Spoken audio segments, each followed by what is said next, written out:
I'm sure there's a delay, but it says we are live. So the live stream has started. All right. Does it say how many people? I forget where I can look to see how many people chime in. I've only done this like 1 or 2 times before, so. You're asking the wrong dude. Yeah, I don't know. I guess it doesn't really matter how many people chime in. I usually can tell, but. So anyway, I'm going to do some call outs. See, Fedora Gent's here, Floridian. Kevin's checking in from sunny Florida. My number one troll killer, Dane from Celine Drivers, chiming in. I'm reading the comments. I don't think you guys get the other. Yeah, we can. We can see him. Oh, you can. Okay. Yeah. So Eric is here. Surfer John's checking in from Southern think California. Kansas Eagles here. Thanks for joining us. My rich friend Todd is here. Bean Boy's checking in from Pennsylvania. Joe Smokes checking in from Ohio. Nick is commenting while he's on the live stream. Tennessee Mike, clearly from Tennessee. Nate Dogg checking in from outskirts Chicago. Skylar's checking in. Thanks for joining us. And, of course, Jason from Design Elatier. I can never say that. Checking in from Aruba. Aaron's watches here. So as people chime in, we'll go ahead and do an introduction, of course. I don't know why you're here if you don't know who I am, but obviously if you know who I am, you probably know who Mark is from Long Island Watch. Hi. Mark, what are you wearing on your wrist today? Well, I'm wearing a Brew 8-bit. That's still my favorite one from Brew. Yeah, well, the Annie Digi might have stolen my heart. I want to see it live in a couple of weeks or in New York, so I'll check that out. And then the watch we're here to promote, the Men Wear Pink Islander StrapHabit Brodinkee collaboration. And I can tell just from the little itty bitty piece I can see on video that this picture is good as they are on your website. It's better in person. Guaranteed. Yeah. Thank you. And then, of course, these 3 guys all kind of made that happen. So you got Nick from StrapHabit chiming in as well. What are you wearing today, Nick? I got my Islander Journey, which was, I think, the last charity watch that Mark did. Yeah. One of these pink straps that I'm sure we'll talk about. Thought it was on brand, no pun intended, for today. So, and I didn't get my watch yet. It's coming tomorrow. Me too. And then Lee from Brodinkee's here. Thanks for joining us. I see you have at least a pink strap on your watch. I just spotted. What are you wearing today? Grand Seiko Shunbun on the original pink sailcloth that Nick did for Men Wear Pink. So kind of throwing it back to the OG, but it's a hit. You know, it's a little nostalgic. So and I didn't check my wrist, but I did take it off. But I've been wearing the Colorado Watch GCT. Nice. They're at least 85% USA made watch that they put out. I snagged one of those, and of course I'm wearing it on a StrapHabit camouflage FKM. Okay, so now that we have the wrist watch checks out of the way, we can go ahead and I say we just get into this watch. I'm excited about this watch. I think you guys are super excited about this watch. Totally. For everybody watching this, whether you're watching it currently live or if you're going to watch the replay of this, which turns out thousands of people do, I'm going to share the screen if I can remember how to do it. Is that better? Or is that's better? I like that. That's perfect. So here it is on the Island Watch website. And after this video loads, of course, I'll put a direct link to this watch down in the description. But you can see right from that screen share right there that this watch is only $349, which is kind of what's to be expected when you go out and purchase an Islander watch. Is you're just getting, I don't know how else to explain it. You're getting an insane amount of watch for your money, and that continues to be the case with this watch, as well as it's for a good cause and it's a great looking watch. I think we'll have maybe Nick start off if you want to speak on this watch and the project, and then we'll just kind of go Nick, then Lee, and then Mark to cap it off. Yeah, Sure. Sounds great, Rob. And thanks everybody for joining. I'll give a little background. I mean, I know a lot of you guys maybe heard me on the channel last year, but just for those who don't know, since 2022, Brodinkee and I have teamed up. We've been selling these pink watch straps and donating 100% of the purchase price to the American Cancer Society for breast cancer. You know, I won't go through like the whole story, but both of us kind of had personal people in our family and other people that we care about who have been affected by cancer. And, you know, we both had different platforms and businesses that we just realized it would be a great way to kind of use those to give back. So, you know, the first year we did these straps, it just like way blew away the amount that we thought we were going to sell. And it's kind of into a thing every year where we've just raised more and more money every year. And, you know, we did another strap this year that you can get at StrapHabit.com. I think they're probably about half sold out roughly right now. But we were just trying to think about like, what can we do that's even bigger? Like we only have so much of an audience. And, you know, Mark's been a great guy. He's helped me out with my business, as you might not even expect, and just been a great guy to deal with. And I saw what he did last year with the Journey charity watch. And he, when was it, last fall, maybe, Mark? He posted a video about like kind of like an influencer program that he's doing. Where I think it was early this year. I think it was like February or something. Okay.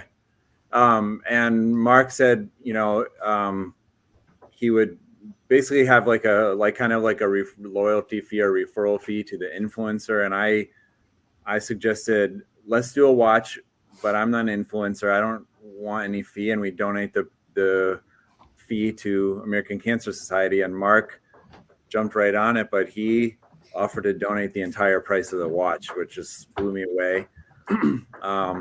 So I got really excited about it. I've always wanted to design a watch. I thought it'd be so cool. So the three of us got on an email. We were, you know, going through the Islander catalog, like what are the watches we can work with?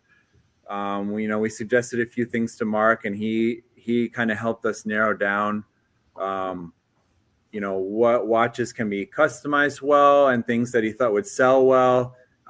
We wanted to have the price point be just right, where, you know, if it's an inexpensive watch, you can't raise as much money, but we want to be still something that like most people could afford. So we kind of settled on this dive watch platform that Mark has. And, you know, at least what I try to do, which I think everybody agreed, like we wanted the watch to have the pink highlights and feel special, that you kind of, when you're wearing it, you know, like, oh, I help people out by buying this watch, and this is, you know, something special. But we still wanted to be something that people could wear every day and not have to always just think about breast cancer when they wear it. So that's why we went with a lot of blacked out, the matte black dial and the blacked out bezel and crown, just to keep it kind of still stealthy, but just have the hot pink highlights on it. And then if you'll notice in the photo, we have the cancer ribbon on the 7th of every month, which is my mother's birthday, who had breast cancer and kind of inspired a lot of this activity for me. But also 7 being a lucky number, we thought it would just be a cool day to put that on and have like a little Easter egg on the watch. So then, you know, Mark made it happen after that, basically. And we, you know, after going through a bunch of iterations and marking a prototype, you know, the watch sits before you on the screen here.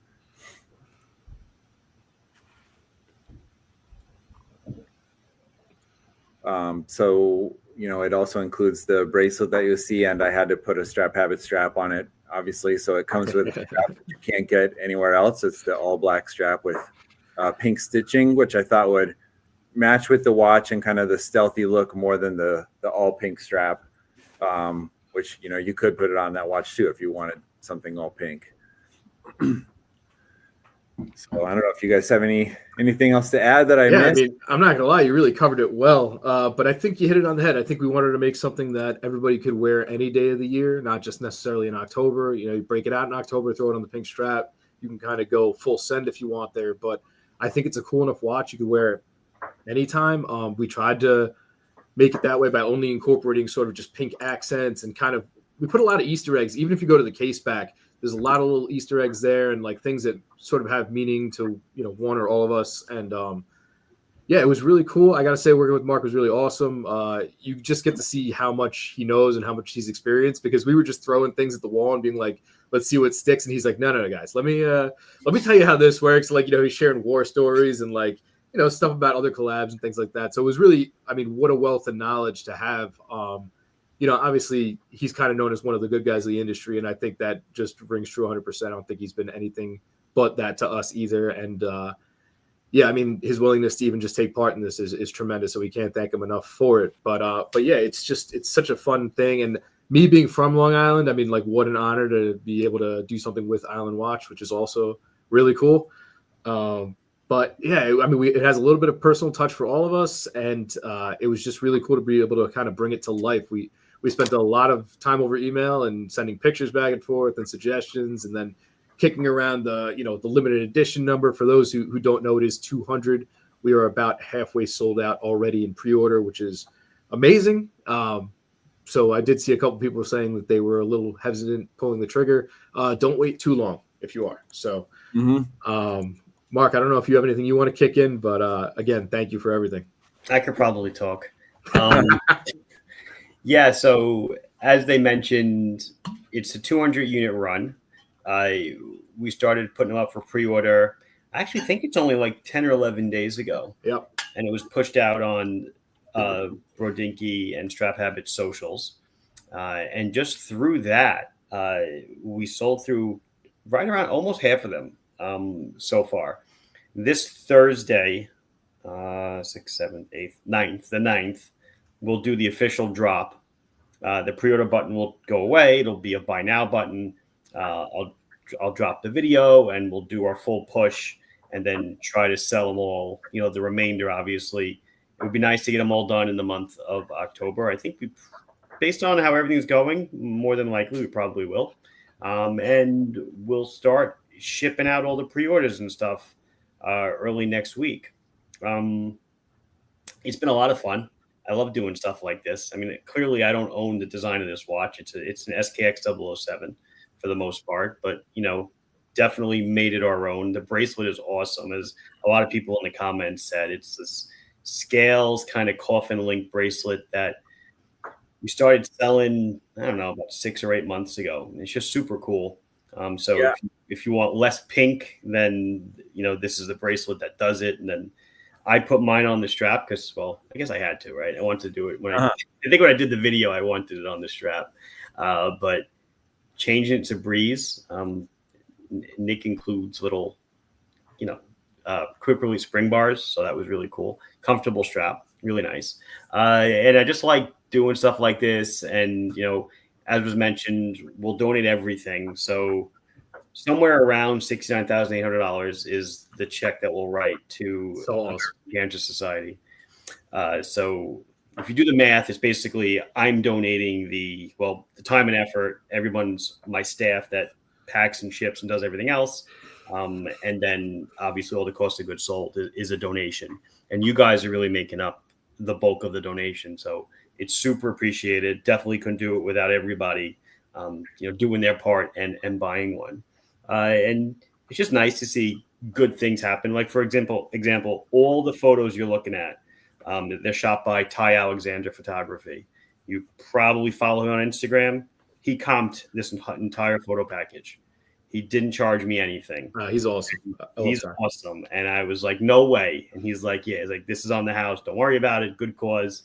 So, and these take him a long time to do. And it's things like that. It's also things back at the factory where they make these. They also chip in and they do stuff for me that, I won't have to pay for. So it's all just, it's really cool. It kind of rolls up and it rolls down. And it's just nice to see. So I'm happy to be a part of it. And it's cool. Last year when we did the Journey watch that Nick is wearing, I really never thought that we would do anything bigger than that. And that was, I think, $45,000 or something that we donated to the La Valette Scholarship Foundation. And now this year, what's next year? I don't know. Nobody call me. But yeah, all good. Very, excited to do it and looking forward to it. Thanks, Mark. Thank you. I was going to add also, I guess, two things. kind of same as what Mark said with the straps too, like the same thing, the full price getting donated, but a lot of it just made up by everyone buying them so enthusiastically. And then about the bracelet too, I'm obviously biased to the strap on the watch, but I was pretty hesitant about that bracelet when Mark sent me the picture, but when I got the watch in person, that was definitely the right way to go. It's really nice on there, so I'm glad the people in the comments sound like they like it too. So yeah, I'd say it's more comfortable than a Jubilee. It's pretty cool. Mm-hmm. Obviously, we don't know. Again, not our design. Don't own it. It's from like the 70s, but it's just cool to be, to see it fitted to such a classic watch as well. Yeah, I think it's difficult to be unique other than colorways and designs and the way you put everything together. That's how I think you can still be unique. Almost everything's been done in the watch world. True. I'm looking at, I have like a couple Islanders, but like it's hard to see, but like the golf ball one. Oh yeah, nice. Mm-hmm. So I live on a golf course. So like when I've seen this one in, I think it must have been Chicago. I swiped this. I tried to buy it, but Mark wasn't going to take my money. So Mark gave it to me, and that goes, like everyone says, like Mark is great and everything like that. Like, I don't think Mark has always been great. Like, I don't think people realize, and I don't want to like inflate you too much, but like even like long before I had the channel, I was actually a Patreon on the Urban Gentry Patreon back in the day, and I used to do these watch tours. I still do watch tours, but I used to do watch tours with the Urban Gentry patron, and I reached out to Mark just to see if I could get a deal on a Seiko SRP 309 Monster, and I told him what I was doing. He didn't realize what I was doing, and you were already friends with Tristano at that point, I'm sure. You gave me the watch. You probably don't remember that. But no, I remember because you sent it around to people. Yeah. And then I ended up giving it to one of the guys on the tour. So I remember that. But I didn't ask. I just was like, hey, can I get like $20 off or something? Which was, thinking back, is ridiculous. That watch was like $180 back then. It was like, it was so stupid. But like, you were just like, no, dude, you can have it. Right. So no problem. I'm glad it worked out. Yeah. Well, score up. A lot's happened since then, but you, like everybody that I've met, has all pretty much stayed the same. Like if you were a good person from the beginning, like you still are. Like it's just none of us are like actors or like professionals. Like we're all just like regular guys that kind of stumbled into this hobby. Some of us started businesses, and you're still that regular guy at heart. Like none of that changed. So. Thank you. Yeah, that's definitely true. Because like everything, like Mark, you were an engineer, or still are technically, but like you had an engineer job. Lee, I'm not sure what you do or did, but but you're doing Brodinkee, and like you probably never, from its conception, you probably never really thought that you were going to be doing this. No, certainly not. I'll put it this way: like when like I would have never thought that people, all over the globe would at least know of my existence at some point. Like that's absurd to me, and it still is. And like you said, we're all kind of still the same dude. Like I don't think any of us have really let it go to our head as far as followers or whatever are concerned. I mean, at the end of the day, it is what it is. Like it doesn't really make you any more of a man or anything, but it's, it's cool to have it. And again, it's cool for things like this, where you can use it for a platform and kind of do some good with it. And, you meet cool people like Mark, Nick, yourself. And, that's really what that whole community thing is about. Like, it gets thrown around a lot and it's kind of cliche, but everybody that I've met, at the shows and stuff, whether they know me by my face or not, they've always been straight up with me, and it's never really mattered either way. But you're right about that. It's sort of like a humble hobby, Yeah. Are you an engineer? No, I'm a chef. You're a chef. Okay. Because I know Nick is an engineer as well. It's a hobby that attracts a lot of engineers, from what I've seen. Yeah. Bunch of nerds. For sure. I'm having some connectivity issues. Hold on. Sounds okay on my end, Rob. Sounds good on my end also. Good for me too. I guess I'll just talk for a second while Rob's figuring that out. Somebody in the comments I saw said it'd be good if it had a bright pink strap option. Luckily, we do have that. Plenty of them. It doesn't come with the watch, but it's available for whoever wants it. Just increasing the donation. Yeah, and if you missed it, 100% of the purchase price goes to American Cancer Society. And then I'm just going to piggyback off what you guys said. I mean, all three of you guys, like Lee just met online through Instagram chats, and Random Rob and Mark like just kind of bumped into at Wind Up and started talking to these guys, and really they had no reason to talk to me or become friends with me, but we just kind of all got along, and like you guys were saying, like everyone's just been so cool in this hobby. You just like meet people and everyone's just kind of like excited to be together and sharing a passion. So it's been really cool. You've been doing this for how many years now, Nick? 6. Wow. A little over 6, yeah. Pretty impressive. And Nick, you still have some of the Ridge FKM or no? Yeah. Oh, the pink one? No, I don't. Those are gone. We're out finally. Okay. The deployant rubber from last year, there's a handful left over. Okay. And then these 2025 ones that are on the screen.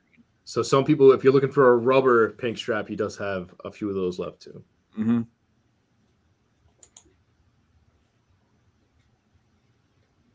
Hey, I bought those.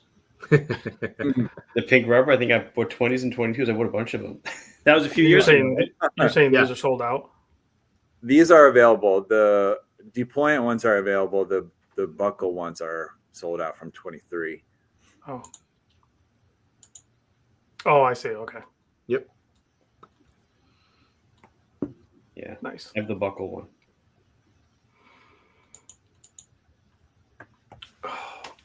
All right. Well, I'm going to take a break. You guys finish up the show. You already took a break.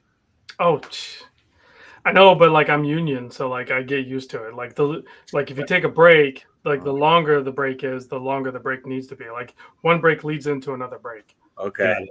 Union But 5 and into a Union 10. Yeah, and then like you'll do a little bit of work in overtime. Got it. That's where the real money happens. Mm-hmm. Yeah, except for I don't work overtime anymore. I work on the channel, so. But Rob, if we start doing your job, we can't do that either, right? We can't take over a spot from you. Yeah. As long as I can still get paid. Okay. Like if you do my job and take my money, then I have a problem with it. Okay. I just I want to don't be know. the guy. I'm not a very good union guy. I just want to be the guy who holds the flag. That's who I want to be. Yeah, the flagger. Yes, it is BGW9. Someone asked in the comments. I'm sure it's listed on there somewhere. Yeah, I don't think I might have just put Super Luminova. I don't think I put the type. Okay. Yeah, it is. We talked about doing Yeah. green or 2 colors of loom, and Yeah. that's what I originally wanted. But when I saw that thing with the blue and the pink together, I thought it was good to keep it as all blue. I thought it looked cleaner, and asked these guys, and they agreed. So I think blue was the move. Yeah, you start getting too busy, and Yep. it needs to be. It was already. I mean, it's already pretty bold, just being the black with the high. It's a pretty bright pink. So like, and that contrast is really nice. But you don't want to get like too carried away. Yeah, and same thing with the branding too. Like we just put the MWP on the front because we just thought like if we try to put all of our brands or too many logos or something on the front, it's just going to look busy. And like we said, we wanted to just be kind of subtle, like Easter egg thing that somebody can wear every day and just look cool. So Am I allowed to ask about the Easter egg thing? We'll tell you all of them. Yeah. Okay. So here, let me. Well, we already talked about the date already. Well, but I just noticed the StrapHabit underneath the lighthouse or whatever. The B is boxed in. Yep. That's Brodinkee's logo. Oh, okay. Yeah. So we've I don't know why I couldn't figure that out. Yeah, that's what we've been doing on the buckles of the Yeah. straps, just to kind of have both names be tied in without trying to put like 2 logos on there or 2. Beating Okay. people over the head with it. What's that? I said without beating people over the head with with branding and carried that over on the back to not crowd the whole thing with logos and have everybody on there. Right. And then, so will the ribbon actually be pink on the back, on the case back? It is pink. So awesome. That is cool. It's actually inked. Yeah, that is cool. I don't think I've ever seen that done. Yeah. It's I guess the big Easter egg would be it's the Islander case back, right? Except where my logo would be to the right of the lighthouse, that's like the sun and it's the logo or the spotlight. Everybody has their own interpretation of what it is. It was replaced with the ribbon, and the ribbon's done in pink. And then you have at the bottom, you have the StrapHabit with the B bolded for the Brodinkee logo. And then underneath that is the limited edition number. I think that is actually mine. I think it's number 1 because that was the photography sample. Okay. And this is not a prototype. This is a production. That was the actual number 1. There was a prototype, which is somewhere on my desk under some papers. Is that what your desk is like, slowly getting taller with just a layer of prototypes and then paper and then prototypes and then paper? Every so often, this might pain people. I just look at the garbage can and I literally just throw stuff out. I just can't take it. I'd rather not see anything. Yeah. Yeah. So the 7. So all the numbers on the data are in pink, black background. The ribbon. Oh, okay. 7 is done as a ribbon. Yeah, the all the numbers are like that. But just 7 is the ribbon. I had one customer reach out and say, "Can I adjust the movement, or can a watchmaker do it such that the date is frozen on the ribbon?" Oh, that'd be cool. That's kind of neat. Like, yeah, I guess you could. You could snap the teeth off the wheel or take the wheel out. Yeah. But yeah, Black Dial, Islander name, automatic MWP at the bottom. Very simple. Standard SKX hands, a little pink tip on the seconds, and it's a coin edge bezel DLC'd, and then the crown matches it. And that was Nick's idea. I mean, it sounds simple, but it's not when you just think about it, and it just works so well. Yeah, when we started going through the process, I realized how many decisions there really are to make. I wasn't trying to design a watch from the ground up either. It's such a simple thing, but every single we're like, oh, what hand shape should we use? What dial? Should the texture be matte or gloss? Or what shape should the hour markers be? What color should the bezel be? So I'm really happy with what we settled on. I think an all black case, I like that it has a little bit of polish and shine to it, but still a lot of black on it. Yeah. And I'll throw out there too, I posted up, I think yesterday, the day before, a blog article on the site about it too. So I think Mark's photos are professional, came out a lot better than mine, if I do say. But I kind of wrote a story about the design process, maybe a little more detailed than we're able to talk about in this. But if anyone needs a couple more photos or my hairy wrist to convince them to buy one, go check it out. Yeah, actually, there'll be a full video on it on Thursday. Nice. Oh, you have a video going up too? Okay. Yeah, it's a video shot, ready to roll. Just needs some kind of a stupid thumbnail that people will look at. I think Rob was the first one to buy one. So you will probably put a video up too, I imagine, Rob. Oh, yeah, of course, as soon as I get it. So... Well, I'll do an unboxing. I'll do 2 videos. I'll do an unboxing. That was something stupid that I just kind of I was like, oh, I should just record me unboxing watches. And those usually get more views than the actual video of the watch. So, and I'm like, I got to open the box anyway. So that's surprising. That's interesting. You think it's because they're shorter or just... I have no idea. I can't begin to try to figure out how views work on YouTube or subscribers or anything. Okay. I just keep putting out mediocre videos at a frantic pace, at least one a day, with zero effort, and this is where I am. So working. Yeah, somehow just kind of worked. I mean, but it's a long game, right? So now I have I don't know, I'm just guessing, but 4,300 videos or something. Yeah, more is more. Yeah, it's it's a crazy library of videos. So of course, it's, you know, like putting more money into your 401k as quick as possible, or an investment. Like you're going to get a return on that investment. That's insane. That is insane. I was trying to see if it says 4.5k videos. It says on your channel. Impressive. Jesus. Yeah. Well, I've been posting up a video every day since 2018. God bless you. And you know, it was Casey Neistat that actually kind of inspired me to do that, because he used to do that back in the day. He did of course, he did edited the vlog and today. did it right. Yeah. But like it's actually part of like my routine. Like I work all day, and then I come home and I do, you know, we go for a walk and do dinner and whatever, all that stuff. And then I go to the studio and like I put in work. So it's like part of my routine. It's no different than you guys go to the gym or something. Yeah. Yeah, you go to work, you go to gym. Like it's just like something feels off if I don't go to the studio for an hour or 2 or 5 or whatever every day. Yeah. Makes sense. It's working. Somebody in the comments asked about the name Brodinkee also. I don't know if you want to touch on that real quick. I'll be honest, man. Like that was something I kind of drummed up in the beginning, because I mean, I think a lot of people originally were drawn to my content because, not that I was like the anti-Brodinkee, but like I don't know, I try to like keep it a little more real than you know, like the watch content sometimes gets a little I don't know what you want to call it, navel gazing or something like that, and it just it seems a little out of touch. And so I was like, all right, I'm gonna keep it real and bring it back to real life. And so you know, I'll be like your bro, you know. So we need you to do some like merch like these guys do. Yeah, or yeah, those guys are cool. I know them. Oh, you do? Okay. Yeah, very cool. I like collecting this crap, like the patches and the challenge coins, and it's fun. Yeah, I get stickers from everybody, and I just throw them up on my my weird situation I got going here, shelves. Oh, nice. I'll send you some stuff. I'll have to get your info.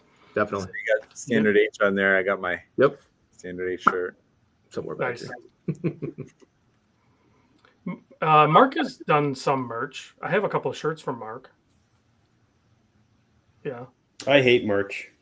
Oh, well, shirts and hoodies and stuff suck because they really it's do. impossible to figure out the sizing, like how many quantities and everything. Hats are pretty good. I'm fine with hats, or like the challenge coins, or like stickers, or patches, or whatever. Yeah, shirts are just oof. Hoodies I never sold. We print them for ourselves, and shirts are just take up compared to what 50 t-shirts takes up, financially, the volume, and if you could just put watches in that same spot. You're better off selling. And if you just put straps in that same spot, it's we need like an Islander travel case, like the. For what? You really travel with that? I bought one. But do you really travel with that? No. But it's cool. Imagine walking down the city streets holding that thing. Yeah, but Mark, people just buy shit. I know they do. That's why I don't get it. That's why I'm a horrible salesman. I sent Mark a picture like a couple months ago. I went to a meetup, and this guy had probably like 30 Islanders that he brought to this meetup in a case. It was impressive. Probably made a couple mortgage payments for Mark there or something. Nice. Yeah, I believe it. Well, there's an insane amount of Islanders. Because how long you been? What year did you start the Islander brand? September 2019. Okay. And so we just passed 6 years. Yeah, and so it's been 6 years, but it's also been the tenacity of how many releases you've put out in that 6 years is near like how many videos I put out. Like it seems like you're this is the Men Wear Pink watch is ISL 342. Yep. Oh, so those are in order. I guess I kind of knew that. I never really thought about it. That's wild. Yeah, they're in order of when we assign the number. Okay. We're kind of because I have the the defense background, we're kind of tight on our configuration control. So we'll assign part numbers sometimes a month in advance and sometimes a year in advance of when something's coming out. Okay. So like the Shark Watch that someone alluded to, that's like ISL 302, but we numbered it like a year ago, but it's still not out. So it's chronological in its conception, but not necessarily in its release. You know, and sometimes a watch comes in and I'm like, oh, I really like that. Make me another dial color really quick. And then then that number's totally out of order. Yeah, of course. Yeah. Yeah, is what it is. I just had recently, because I took on a massive batch of used watches to help liquidate, but like I had like the first ones of the Islanders. I had the 01, the 02, like I had all the first ones we did. And they were all brand new in the box. Yeah. I believe it. We did the I'm sorry. I would say we did that buyback program a few months ago where we bought back Islanders for what people paid for them. That's crazy. In the form of a Islander credit to buy another Islander. Oh. And we got back, well, we had to shut it down. I got back like 160 or something, or 170. I had to stop. There was just too many coming back. But it's amazing the condition that people return them in. Some of them was like, I swear they could be 4. There was some real OGs in there, like 02s, 03s. And what'd you wear it 5 times? It's insane. Wow. Or they just keep really good. They just take really good care of their watches. You would think that if you offer to buy someone's watch back and it's 5 years old, it's going to look like a piece of crap. No, they look amazing. I think a lot of watch guys really take care of their watches. Like they don't bang them around so much. What did you do with all those? We sell them at the shows. So we started it in San Francisco. We had a couple of like, I'll call them offcuts to use a chef's term. You know, they just weren't the greatest. You know, kind of like maybe some customer returns, but just for cosmetic reasons. And then we got the idea like, hey, there's a lot of these out there. So we bought them all back. And in Chicago, we did this flea market thing where you show up with cash and you can make Clinton an offer and he'll sell you the watch. I lost a ton of money on it. But the publicity was really good. Okay. And we wound up with, and now there's more watches. So when we hit New York in a week and a half, I actually have 2 tables. Nice. So one table will just be the new stuff, and the other table will be some of the used stuff. And we're also going to have a couple of models, like kind of like pre-Thanksgiving sale that we're just going to try to blast out, like at a super crazy price. Oh, that's cool. Yeah. So that I do the mystery straps, and I did not think anyone was going to buy those, and I sell a ton of those too. It's people. So mystery strap is like, hey, give me, pay me $20 and you get what you get. And you don't get upset. Yeah, it's 12, but yeah, you can't beat that. Jesus. Yeah, you can choose the size and what you get. Like you said, I've only had a couple people complain. Right, but the stipulation is no returns, I assume. Yeah. Yeah, we've kind of it's like a blind box, right? Mm-hmm. Yeah, it's not bad. Thought about it. I'm a little scared. But yeah. So the wind up in New York, I didn't go last year, but I heard some feedback. I gotta run it by you, Mark, real quick. Don't believe it. Well, it wasn't great. Like at least they didn't like the layout or something. I don't know if the layout can be changed. I don't know if the venue's good or what. I wish I could press mute and tell you what I really think. It's a bunch of people complaining. The vendors that complained are vendors that just didn't have people coming to them because they're just not interesting. Okay. And the people that complain just don't understand that kind of this is New York. And if you're in an environment where there's 110 vendors and it's asses to elbows, yep, that's a good thing. You can't complain about that. When we were in San Francisco, you were not there, right? Yeah, I was there. You were there? Okay. So they had, I think, 25% of the vendors dropped out for whatever reason. Yeah, I remember that. Than the prior year. And you could feel it. You could feel it, but it was a lot more open and there was a lot more room, but it was still busy. Mm-hmm. I feel like if you had 20% of the vendors drop out of New York, I don't think you'd see a freaking difference. I mean, you wouldn't notice. You wouldn't notice, right? It's just packed. It's packed. It's going to be packed. They're expanding. Windup's expanding into another room. There was a room that was kind of like off limits. It was kind of like a break room for the vendors, and there was, I don't know, like a meeting area and stuff. That's all going to be loaded with tables. It is going to be check Flex. Maybe I can just pop in for one day. I didn't look at it just because I was like, I don't have time for that.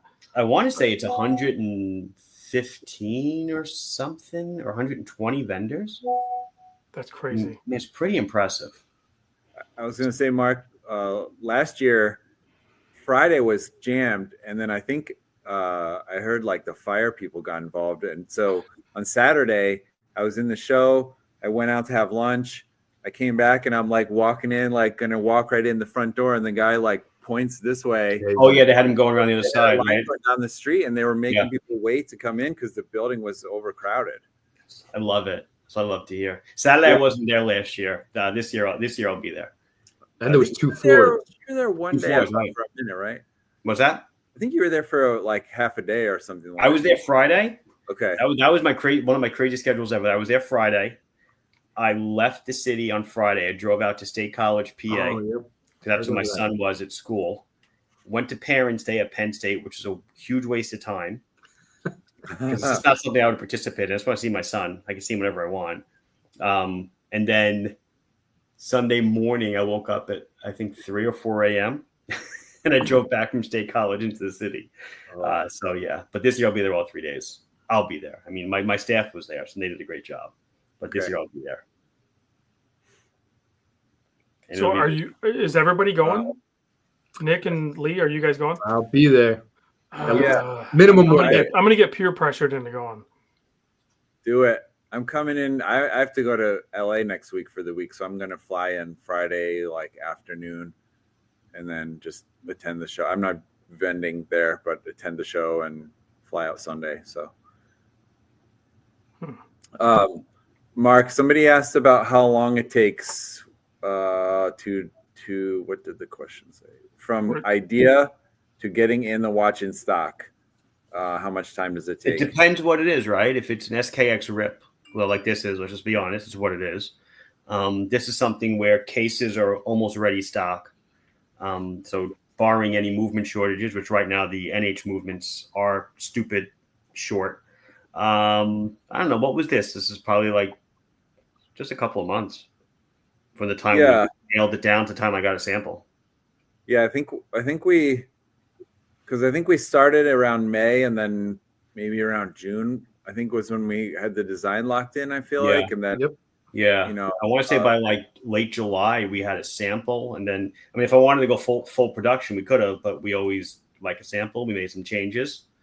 And then there you go. So, you know, once the order is in and production starts, and I tell people typically, if it's something that's known, like let's say there's an Island or Manhasset or whatever, and I want to just respin it in new colors or reorder different colors or whatever it might be, that's usually 60 to 90 days. But then if it's a full, like we're doing something full, like ground up, like real design, like we actually do some of that stuff. Like the Shark watch or the Jaws watch. It's nearly a year. I mean, it takes a while.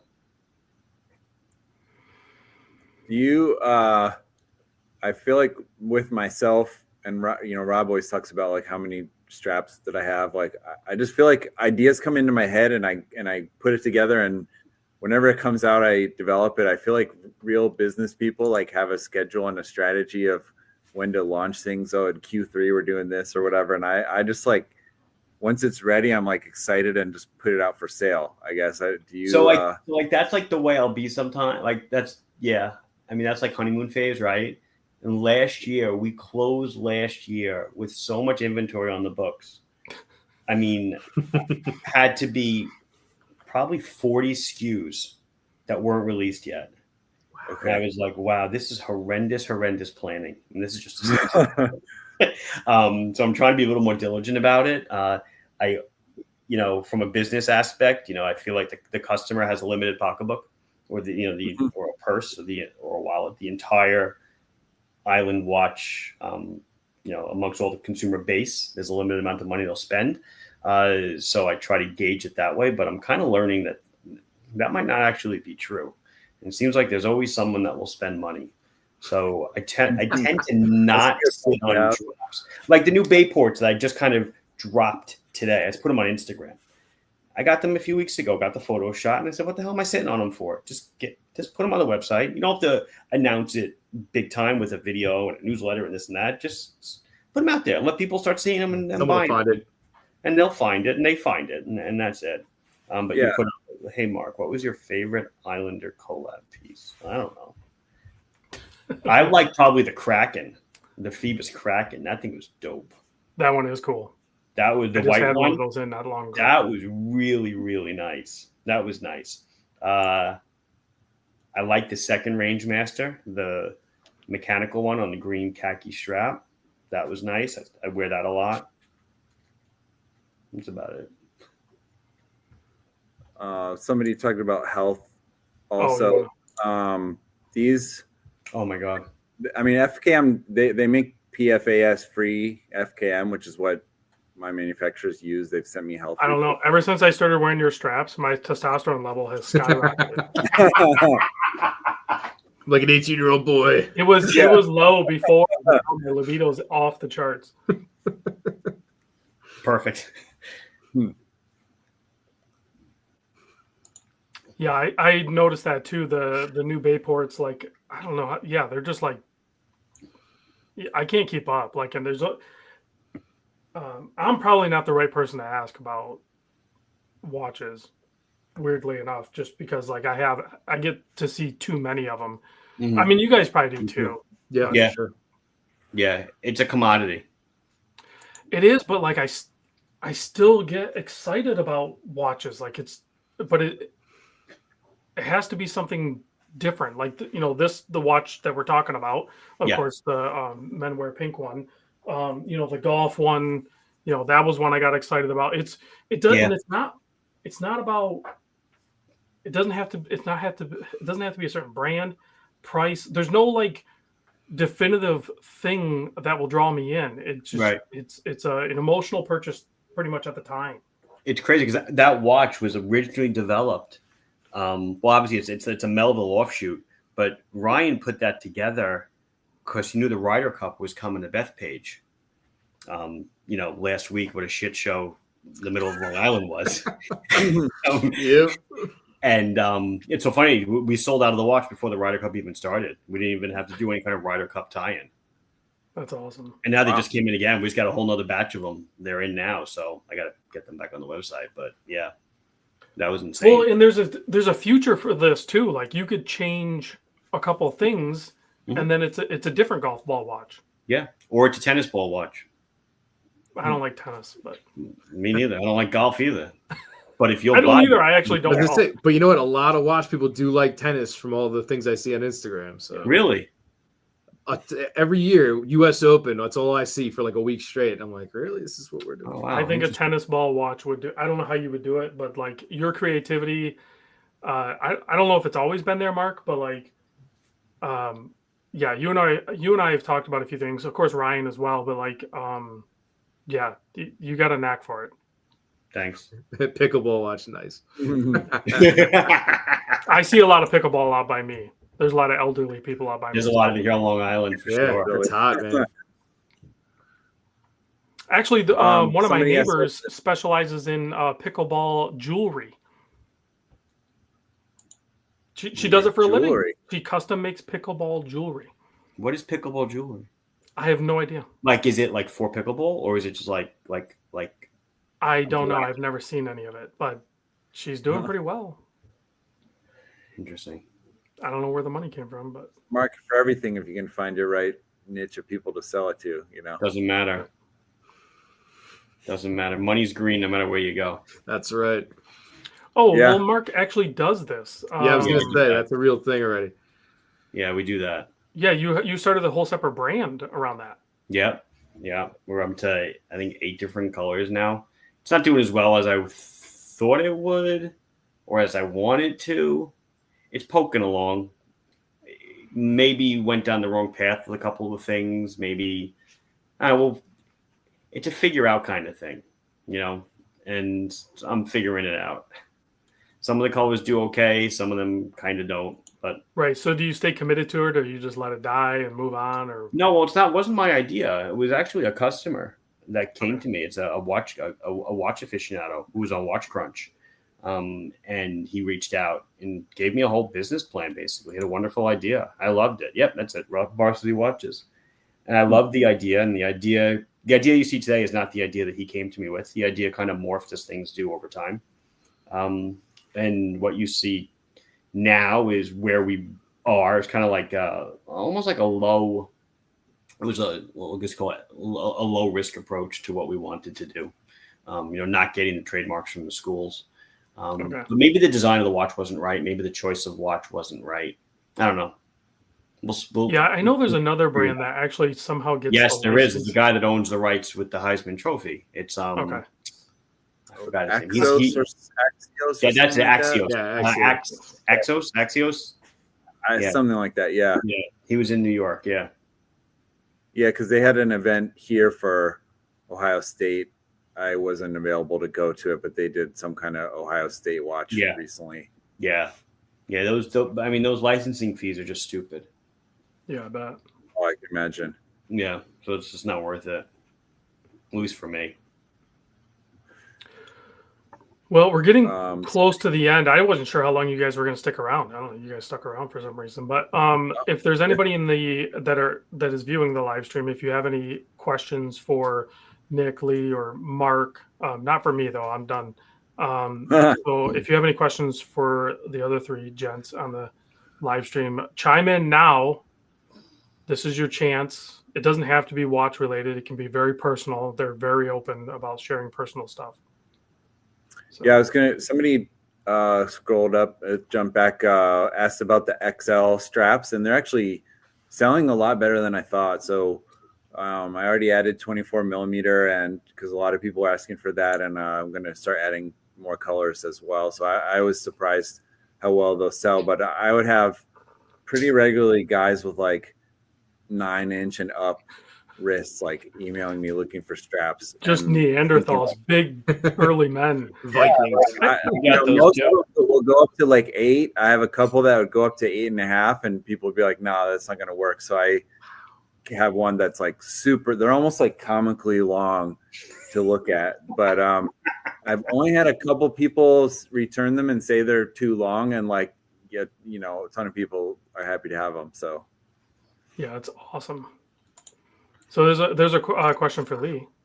Yeah. I'll be honest. I spent most of my career in fine dining. A lot of the higher end country clubs around where I'm at. The perk of that is you're off for the winter, which is uncommon in my business to even get time off. So I used to really soak that in. So I used to be off January and February, full pay, not a bad gig. I mean, you get crushed in the summer. You do 6 days a week. So it really kind of evens out and sucks, but yeah. So I've been in fine dining for a long time. So we used to do everything from like your whatever theme night you could imagine. I mean, we do steakhouse night, you do tomahawk ribeyes and stuff. You do every 4th of July, Labor Day, Memorial Day. You do lobster cracking, where you're making hundreds and hundreds of lobsters, taking them out, deshelling them on the spot, like 30 seconds a piece, like choo choo, just blasting through to get all these people out, because you're sitting there with like 400 or 500 people just staring at you like, all right, I'm next, let's go. And you're like, come on, this is part of the show here, right? Like, but yeah, so I've done every holiday, I've done every kind of soiree you could think of. But yeah, I cut my teeth in fine dining. I'm sure it's maybe a little bit different in fine dining, but I've known some chefs, restaurant, I don't know, different categories or whatever name it was, but like the lifestyle, the kitchen camaraderie, and I mean, it is actually a lifestyle. Like, to work in that industry is crazy. Sure. You probably have some crazy stories. Yeah, I mean, yeah, definitely some I probably can't share here, but it's insane the people the bonds you make with people when you're stuck with them for 60 hours a week. Especially even if you're not from remotely the same walk of life. My Spanish is phenomenal. And it's just, it's funny. You get really close with people, and it makes it awkward because the industry is so prone to turnover. Yes. So like you get attached to people, and then like one day they're just like, oh yeah, I'm moving on. I got an opportunity somewhere. I'm gonna try to move up and whatever. And you're like, damn, all right. Like it's really it kind of rips your heart out, but it's definitely interesting. And like you said, there's a ton of camaraderie. There's stories that like, everybody's got the crazy chef story or the crazy server story or like the you'll never guess what happened this one night type of thing. So yeah, it's a pretty interesting. I definitely have a good memoir. I'll say that much. Yeah, from the stories that I've heard that I won't repeat, as wild as people think it is, it's more. It can always be more wild. Yeah. Mark, question for you from Skylar, who actually has a YouTube channel, does a lot of live streams. Oh my God. Do you have a favorite restaurant in Long Island? You're assuming I actually do anything other than work. I was gonna say that. Like you probably like between being a husband and a dad and owning your own business, like I don't know. I guess I could go like super like commercial, and I love going to like Blackstone and getting a good steak, which is a steakhouse not far from my office. But other than that, we don't go out. Right. Well, you got a killer pad. You probably have I like to cook, actually. I love cooking. Oh, I thought maybe you had like a chef on staff anyway. No, I am the chef on staff. I love Okay. I enjoy cooking a great deal. Yeah. Duggar's asking a question for Nick. The Hydroflex, which would be what, like is that like a FKM fabric hybrid or something? I don't know what that is. Yeah, I think so. I think it's like I'm not exactly sure. I think it's like a rubberized like. Well, you're the strap guy, so like you got to know this. Yeah, and I don't pay attention to what everyone else is doing all the time, but I don't. I guess I don't have an answer for that, but other than I'm always trying to do cool new stuff. So right, coming soon to StrapHabit.com. Nice. It'll be better than any competitor. Right. And half the price. Let's see. Dane's asking Mark something about the bezel on the Marathon JSAR. No, I don't think that the market's there. I have to make a lot of them. Like, do you even sell any other brands anymore? What? You sound like Islander take over? You sound like Marathon. Marathon's like, Mark, you only push your own stuff. Now, I sell a lot of stuff, man. I mean, Islander's the biggest, but I think I'm still at like, got to be over 3 dozen brands. Oh, yeah. You still have a huge lineup that you're authorized dealer for. Yeah. No, but not on the JSAR. I might do something on the medium SAR soon. I might do a bracelet. Okay. I actually want to come out. I don't know. We'll talk about it, but I wanted to come out and visit or something, and check out the. I don't know if you wanted to. I think you've shown it on camera. It's been on camera. I mean, yeah, you can come. No security. Yeah, I'll bring my own security. I have no idea on this one. What's the difference between HNBR and FKM? Never heard of HNBR. Type of rubber. FKM, I think, is a little more durable, chemical, and heat resistant. But I haven't produced any HNBR straps, but it's just a different kind of material. The crazy part is, Nick and I have talked about this. There's a ton of FKM manufacturers in the United States, but their production or their main purpose of existing is typically gaskets for maybe automotive industries and stuff like that. So to like have a U.S. manufactured FKM rubber strap is completely possible, but it just has not happened yet. No, I've talked to at least 3 or 4 different companies and have been unsuccessful to find someone that will work with me and do it. So it's not even a question of like, we didn't get to the point of talking about cost. So it's not even a question of like, I'm too cheap and I'm trying to manufacture it in China to save money. It's like, cannot find someone in the US that will do it. It'll happen eventually, I think. Mark, I own about 10 Islanders or more. I even give all my groomsmen Islanders for a wedding. Any sneak preview of upcoming releases for a longtime fan? So the next release is going to be it's coming out tomorrow, right? There was the Bayport was today. It's kind of like, what's the next release? Well, what day is it? Tomorrow is this watch, the Men Wear Pink, and the next one at New York, we're going to debut it looks like they cleared customs. The Shark Watch, Jaws watch. Oh, nice. So that's cool. I think I'm really excited about that one. I think. Have you posted pictures or anything of that? No, nothing. Okay. How do these guys know about it? Nobody does. I just said it. Oh, because if you go to my homepage, on your phone, a shark freaking swims across or something. Okay. Oh. That's cool. Well, I just got the Seiko Jaws turtle in for video review. I got one for myself. I was extremely underwhelmed by it. The packaging is cool. The packaging little is pillow, cool. the little Easter egg with the but I don't wear that. No. I mean, I'm not going to buy one, but I'm not a huge fan of the movie anyway, but I got that, and then I was just actually telling Nick earlier I got both Pepsi Seikos for myself as well. Me too. To kind of like complete the set. I just had to see them. They're pretty cool. So that Hydroflex is the FKM with sailcloth. Would you already have something like that, don't you? Yeah, I have a hybrid strap that's like FKM on it's the leather. back and sailcloth insert. Yeah. I think that thing he's talking about might be like more of the materials are combined together. I'm trying to read some of these comments, but I don't want to get too tied up into the tariffs. I don't know if the dust has settled on that. No, it doesn't seem like your pricing has really changed. Shit's changed. This stuff's going up. There are models that are more expensive. They're not. Okay. I'm not on parity, but it is going up. It's definitely affecting it. It is the dust, quote unquote, has settled. People didn't think though that it would settle. People are still thinking that it's gonna, especially the Swiss one. People are still thinking the Swiss one's gonna take a back pedal, but it certainly does not look like it is. So that's the big one. The China one, 55%. Okay. I'll live. It's better than 145%. But the Swiss one really, I would say might actually impact my business more because a lot of these brands can't raise their prices 40%. Mm-hmm. Marathon went through a 20% increase. Squale is going through an increase in 8 days. Everything's going up about 10 or 12% or so.